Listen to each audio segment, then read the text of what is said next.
말초신경병증이 정말 그분의 몸이 튼튼하고 아무런 이상이 없는 상태에서 생기는 경우는 없습니다. 분명히 문제가 있기는 한데 그것이 어떠한 검사로서 드러나지 않고 있을 뿐이라고 하는 의미가 됩니다.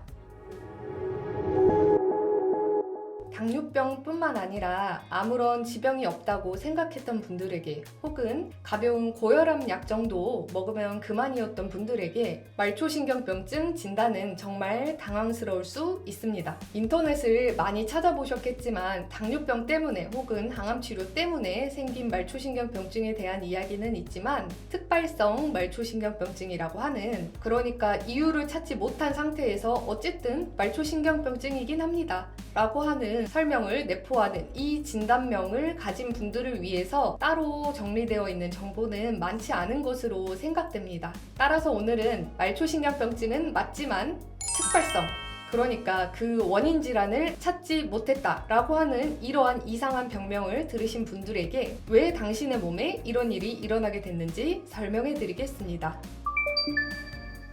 대부분의 말초신경병증을 모두 포괄할 수 있는 개념, 그러니까 말초신경병증이 생기는 기본적인 원리는 바로 영양대사 이상입니다. 말초신경병증은 맞으신데 검사상 아무런 이상이 발견되진 않아요 라는 소견을 들으셨다고 하더라도 말초신경병증이 정말 그분의 몸이 튼튼하고 아무런 이상이 없는 상태에서 생기는 경우는 없습니다.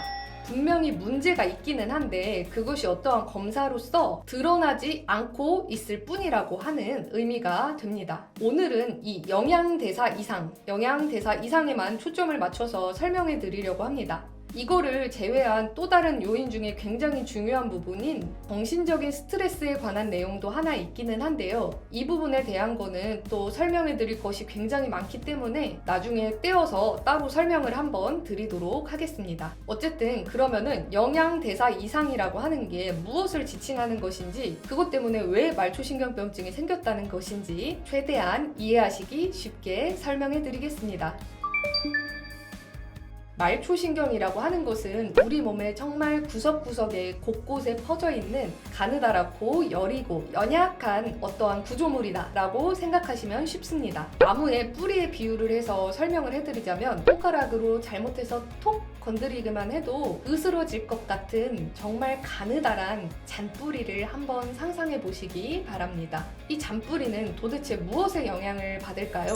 네, 바로 흙입니다. 자기가 놓여있는 흙의 상태에 영향을 받을 수밖에 없습니다. 이 잔뿌리가 상하지 않고 튼튼하게 잘 자라나기 위해서는 영양분이 풍부해야 합니다. 물도 충분해야 합니다. 그 다음에 노폐물은 빠르게 배출되어야 합니다. 우리의 가느다랗고 여린 이 말초신경이 내 몸 상태가 좋지 아니한 이런 환경에 오랫동안 놓여 있었기 때문에 바로 말초신경병증이라고 하는 것이 생기게 된 것인데요. 병원을 그렇게 많이 다니고 그렇게 많은 검사를 해보았는데도 아무 이상도 발견되지 않았다고 하는데, 그런데 내 몸 상태는 좋지 않다고 하는 그것이 도대체 무엇이냐 궁금하실 수 있겠습니다. 네, 정답은 바로 세 가지입니다. 규칙적인 술, 불규칙한 잠, 불규칙한 식사입니다. 너무 쉬운 얘기이지요? 이 세 가지가 그런데 정말 대표적이고 정말 심각하게 영향을 미칩니다. 예를 들어 근무 시간이 불규칙하거나 하루에 몰아서 장시간 일을 하시는 분들이 계신데 이것이 정말 좋지 않습니다. 나는 과음하지 않는다 라고 하시지만 소주 한 병을 규칙적으로 오랜 세월에 걸쳐서 일주일에 3번에서 4번 정도 드셔왔던 분들의 경우 당연히 특발성 말초신경병증이 너무너무 쉽게 생길 수밖에 없습니다.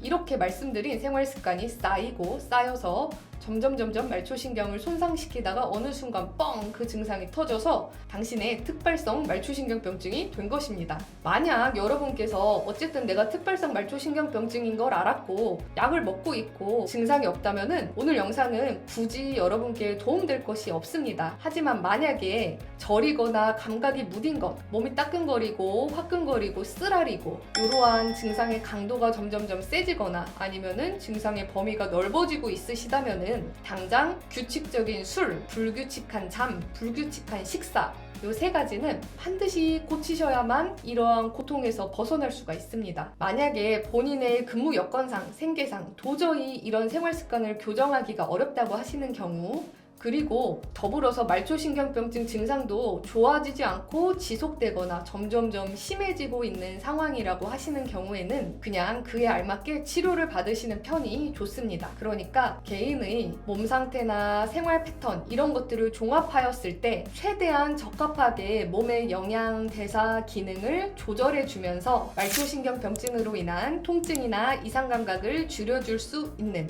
이러한 종류의 치료를 추가적으로 받으시는 것을 권해드리고 싶습니다.